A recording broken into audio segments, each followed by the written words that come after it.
Hello দর্শক, আসসালামু আলাইকুম। আশা করি সকলে ভালো আছেন। তো দর্শক, দেখতে পাচ্ছেন আমরা আমাদের বাড়ির পাশ দিয়ে কীভাবে এই জাম গাছের চারাগুলো রোপণ করেছি। তো দর্শক, এই জাম গাছ চারাগুলো কিন্তু আমরা চাষ করে কিন্তু আমরা ভালো ধরনের লাভবান হয়েছি। তো দর্শক, আপনারা চাইলে কিন্তু এভাবে আপনাদের বাড়ির পাশ দিয়ে কিন্তু এই জাম গাছের চারাগুলো চাষ করতে পারেন। তো দর্শক, এই জাম গাছগুলো চাষ করে কিন্তু আমরা প্রচুর পরিমাণে লাভবান হয়েছি। তো দর্শক, এই আমাদের জাম গাছগুলো কিন্তু দেখতে পাচ্ছেন কিন্তু আস্তে আস্তে বড় হতে যাচ্ছে। তো দর্শক, এই জাম গাছগুলো যখন প্রথমে বড় হয়ে যাবে, তখন কিন্তু এই জাম গাছে কিন্তু প্রচুর পরিমাণে জামগুলো ধরবে। তখন আমরা সেই জামগুলো কিন্তু পেড়ে নিয়ে সেগুলো কিন্তু আমরা বাজারে নিয়ে বিক্রি করবো এবং পাশাপাশি কিন্তু আমরা নিজেরাও খাবো। তো দর্শক, এই জাম গাছগুলো যদি আপনারা চাষ করতে চান, তাহলে আপনাদের এই জাম গাছের চারাগুলো বাজার থেকে কিনে আনতে হবে।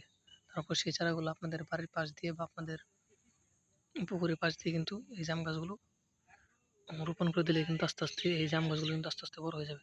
তখন সেই জাম গাছে কিন্তু প্রচুর পরিমাণে জামগুলো ধরবে। তখন সেই জামগুলো আপনারা পেড়ে নিয়ে বাজারে বিক্রি করতে পারবেন এবং পাশাপাশি আপনারা নিজেরাও খেতে পারবেন।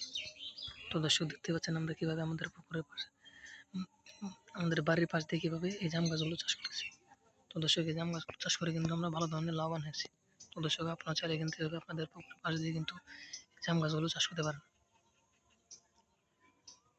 তো দর্শক, আমাদের ভিডিওটি যদি আপনার একটু ভালো লেগে থাকে, তাহলে অবশ্যই চ্যানেলটি সাবস্ক্রাইব করে দেবেন এবং ভিডিওতে একটি লাইক করে দেবেন। ধন্যবাদ, সকলে ভালো থাকবেন। আসসালামু আলাইকুম।